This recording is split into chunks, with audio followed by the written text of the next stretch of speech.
नमस्कार दोस्तों, स्वागत है आपका एएस एजुकेशन क्लासेज में।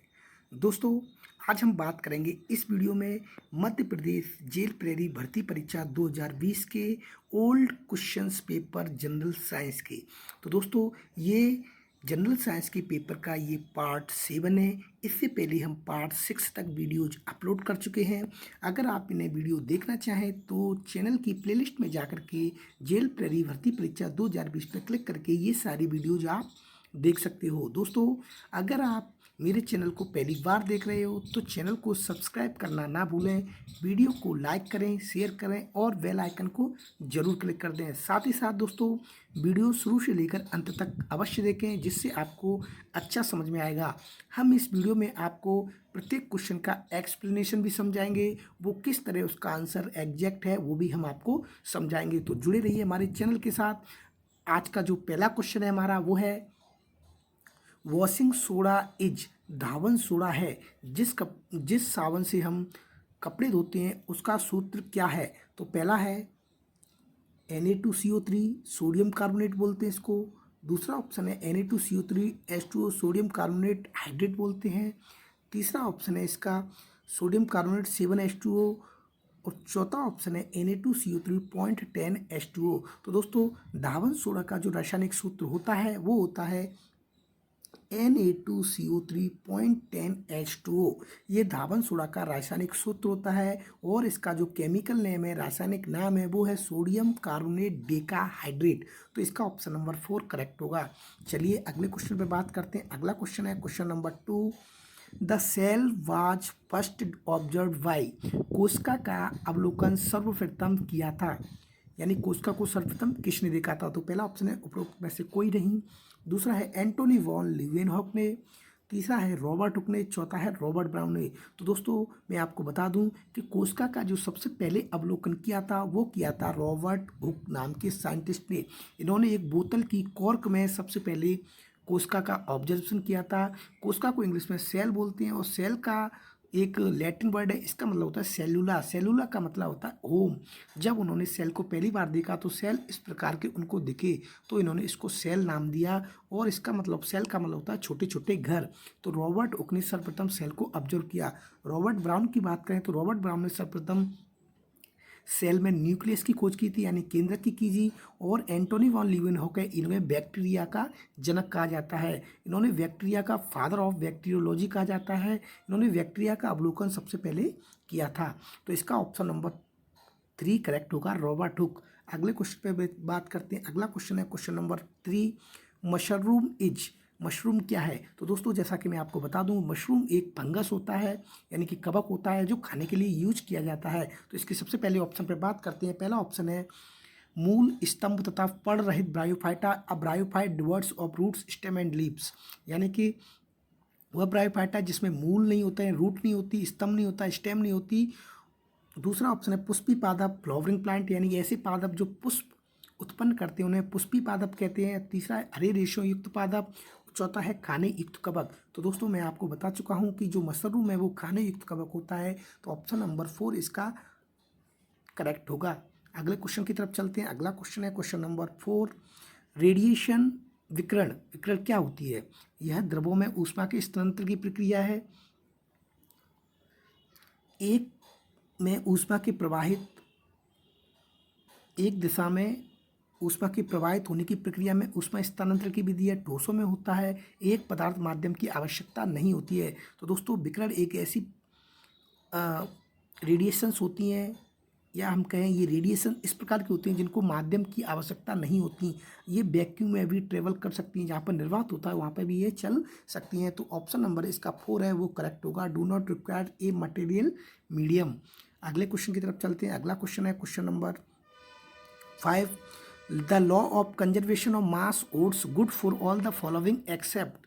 द्रव्यमान संरक्षण का नियम निम्न के अलावा सभी के लिए उपयुक्त है। तो एक रासायनिक अभिक्रिया, एक ऊष्माक्षेपी अभिक्रिया, एक नाभिकीय अभिक्रिया, एक ऊष्माशोषी अभिक्रिया। तो जो द्रव्यमान संरक्षण का जो नियम है वो नाभिकीय अभिक्रिया के लिए, नाभिकीय अभिक्रिया को छोड़ करके इन तीनों के लिए उपयुक्त होता है न्यूक्लियर रिएक्शन, तो ऑप्शन नंबर 3 इसका करेक्ट होगा। अगले क्वेश्चन पे बात करते हैं। अगला क्वेश्चन है question number 6। Plane mirror are arranged parallel to each other to get. समतल दर्पणों को एक दूसरे के समांतर स्थित होने पर यह देते हैं। तो पहला ऑप्शन है टू इमेज, दो प्रतिबिंब, कोई प्रतिबिंब नहीं, परावर्तित प्रतिबिंबों की एक बड़ी संख्या, एकल प्रतिबिंब। तो दोस्तों जब समतल दर्पण, ये समतल दर्पण है, इसके बीच में कोई हम वस्तु रखते हैं तो इसमें पूछा गया है कि ये प्रतिबिंब कितने देता है। तो जब समतल दर्पणों के बीच में कोई एक वस्तु रखी जाती है तो ये बहुत सारे प्रतिबिंब देता है, या हम कह सकते हैं ये अनंत इन्फिनिटी प्रतिबिंब देता है। तो इसका जो ऑप्शन होगा ऑप्शन नंबर 3 परावर्तित प्रतिबिंबों की एक बड़ी संख्या इसका करेक्ट आंसर होगा। अगले क्वेश्चन पे बात करते हैं। अगला क्वेश्चन है question number 7। A hockey player use his hockey stick. Hockey खिलाड़ी उसकी हॉकी स्टिक को प्रयोग में लेता है गेंद को धकेलने में, उसकी दिशा परिवर्तित करने में, उपयुक्त समय में गेंद को खींचने में। तो हॉकी खिलाड़ी जो होता है वो अपनी स्टिक का उपयोग गेंद को धकेलने में करता है, उसकी दिशा परिवर्तित करने में करता है, गेंद को खींचने में करता है। तो ऑप्शन नंबर 3 इसका करेक्ट होगा। अगले क्वेश्चन पे बात करते हैं। अगला क्वेश्चन है question number 8। The gold leaf electroscope can be use to. स्वर्ण पत्ती इलेक्ट्रोस्कोप प्रयुक्त किया जाता है इनमें से कोई नहीं।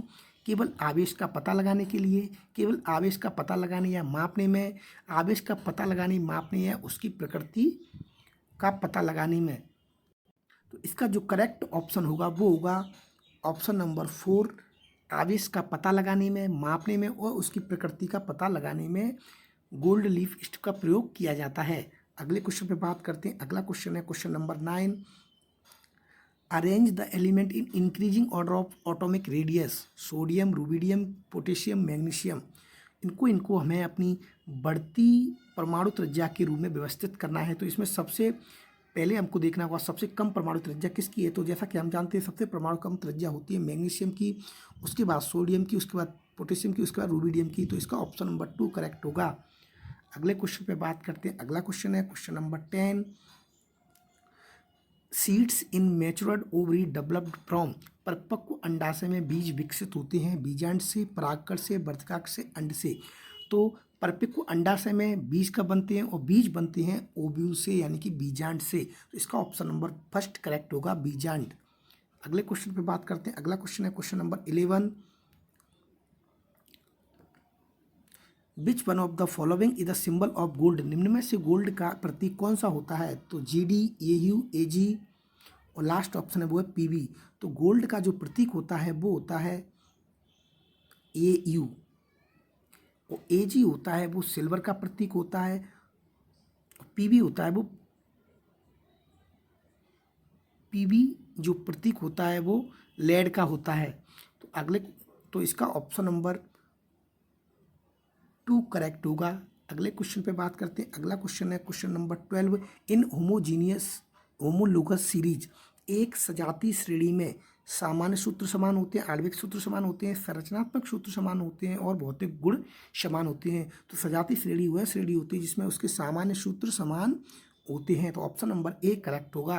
अगले क्वेश्चन पे बात करते हैं। अगला question question number 13। The plants that seeds and trap on insect is. पादप जो कीट पकड़ता है वह खाता है। पादप जो कीट पकड़ता है वह खाता है।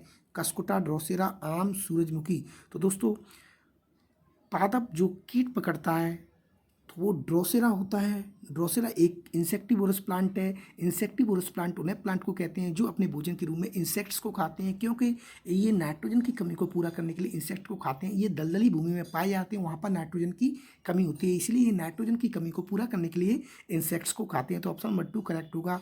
अगला क्वेश्चन है question number 14। An object produce a sound of 15 hertz, which of the following is correct. एक वस्तु 15 हर्ट्ज की ध्वनि उत्पन्न करती है, इनमें से कौन सा कथन सत्य है। तो पहला ऑप्शन है यह ध्वनि हमारे द्वारा नहीं सुनी जा सकती, यह ध्वनि केवल ठोस में ही सुनी जा सकती है, यह ध्वनि हमारे द्वारा सुनी जा सकती है, यह ध्वनि उत्पन्न नहीं करता है। तो दोस्तों 15 हर्ट्ज की जो ध्वनि होती है वो हमारे द्वारा नहीं सुनी जा सकती। हम केवल 20 से लेकर के 20,000 हर्ट्ज के बीच की ध्वनि हम सुन सकते हैं, जिन्हें हम ऑडिबल रेंज भी बोलते हैं। पर 20 से लेकर के 20 से नीचे की जो ध्वनि होती है उन्हें हम इंफ्रासोनिक वेव्स बोलते हैं, जो हमारे द्वारा नहीं सुनी जा सकती। तो इसका ऑप्शन नंबर 1 करेक्ट होगा। Sound can not be heard by us. अगले क्वेश्चन पे बात करते हैं। अगला क्वेश्चन है question number 15। At high altitude the air pressure as compare to pressure of the surface of the earth is. उच्च शिखरों पर वायुदाब पृथ्वी की सतह पर वायुदाब की तुलना में होता है। तो इस क्वेश्चन को मैं कई बार डिस्कशन कर चुका हूँ। जैसा मैं आपको बता दूँ, समुद्र की सतह से जैसे जैसे हम ऊपर जाते हैं तो प्रेशर है एयर का वो कम होता चला जाता है लगातार। तो हम ऊपर जाने की बात कर रहे हैं तो यहाँ पर ये वायुदाब है वो कम होगा। तो ऑप्शन नंबर 4 इसका करेक्ट होगा। अगले क्वेश्चन पे बात करते हैं। अगला क्वेश्चन है question number 16। The lowest layer in the forest is occupied by. वनों में सबसे छोटा स्तर गिरा जाता है, जो सबसे नीचे होता है वो किसके द्वारा गिरा जाता है? वृक्षों द्वारा, झुपों द्वारा, शाखों द्वारा, ये सभी द्वारा। तो दोस्तों जो वनों का जो सबसे छोटा स्तर है उसे हम कहते हैं अप्स बोलते हैं, और इनका जो पहला स्तर है वनों का वो इन्हीं के द्वारा घेरा जाता है। अप्स बिल्कुल इनका जो स्टेम होता है, तना होता है, बिल्कुल मुलायम होता है। अगले क्वेश्चन पे बात करते हैं। अगला क्वेश्चन है question number 17। Soils differ according to their. मृदा किसके अनुसार भिन्न होती है? उनके एरेशन, बातन, स्पार्सम, टेक्सचर, कलर, अलब्धिभव। तो मृदा जो होती है, सॉइल जो होती है वो इन उपरोक्त तीनों ऑप्शंस के द्वारा भिन्न होती है। तो इसका ऑप्शन नंबर 4 करेक्ट होगा, ऑल ऑफ दी अबव। अगला क्वेश्चन पे बात करते हैं। अगला क्वेश्चन है क्वेश्चन नंबर 18। एक आपतित किरण एक समतल दर्पण के साथ 30 डिग्री का कोण बनाती है तो परावर्तन कोण होगा। तो मैं आपको बता दूं कि ये सपोज दैट एक समतल दर्पण है। समतल दर्पण पर जो प्रकाश की किरण आती है उसे हम आपतित किरण बोलते हैं, जो टकरा करके वापस लौट जाती है उसे हम परावर्तित किरण बोलते हैं, और ये अवलंब है। तो इसमें पूछा गया है कि आपतित किरण अवलंब के साथ 30 डिग्री का कोण बनाती है तो परावर्तित किरण कितने का बनाएगी? तो दोस्तों ये नियम कहता है कि आपतित किरण जितने का कोण बनाती है वही उतने का ही कोण परावर्तित कोण बनाती है। इसे परावर्तन के नियम कहते हैं। तो इसका ऑप्शन नंबर 3 करेक्ट होगा। 30 डिग्री का ये कोण यहाँ पर भी बनाएगी। अगले क्वेश्चन पे बात करते हैं। अगला क्वेश्चन है क्वेश्चन नंबर 19। एक विद्युत अपघटित सेल में वह इलेक्ट्रोड जो बैटरी के धनात्मक टर्मिनल के साथ संयोजित होता है उसे कहते हैं धनात्मक। तो जैसा कि मैं आपको बता चुका हूँ, धनात्मक जो होता है उसे हम एनोड बोलते हैं, उसे हम एनोड कहते हैं। तो पहला ऑप्शन एनायन, दूसरा एनोड, कैथोड, कैटायन। तो इसका ऑप्शन होगा एनोड। एनोड पे हमेशा पॉजिटिव चार्ज रहता है, कैथोड पे नेगेटिव चार्ज रहता है, एनायन पे माइनस रहता है, कैटायन पर प्लस रहता है। तो ऑप्शन नंबर 2 इसका करेक्ट होगा। अब इसका लास्ट क्वेश्चन है 20। एक वस्तु 20 मीटर पर सेकंड की चाल से एक सरल रेखा में गतिशील है। यह 4 सेंटीमीटर के त्वरण अधीन है, तो 2 सेकंड पश्चात इसकी चाल क्या होगी? स्पीड पूछी है। तो दोस्तों इसकी जो स्पीड जो होगी उसका ये पहला ऑप्शन है 16 मीटर पर सेकंड, 12 मीटर पर सेकंड, 8 मीटर पर सेकंड, 28 मीटर पर सेकंड। तो इसका जो करेक्ट ऑप्शन होगा वो 28 मीटर पर सेकंड होगा। तो दोस्तों ये थे आज के पार्ट 7 के 20 बहुत ही मोस्ट इंपॉर्टेंट क्वेश्चन। अगर आप इन क्वेश्चंस को एक बार लगाते हैं तो यकीन मानिए यही क्वेश्चंस आपको 95% आपको जेल प्रहरी भर्ती 2020 के जनरल साइंस के पेपर में ये मिलेंगे। तो दोस्तों अगर आपको मेरा ये वीडियो पसंद आया है, थोड़ी भी जानकारी मिली हो, तो आप चैनल को सब्सक्राइब कर लें, लाइक कर दें, शेयर कर दें। अगले वीडियो में फिर मिलेंगे पार्ट 8 के साथ। तब तक के लिए जय हिंद, जय भारत।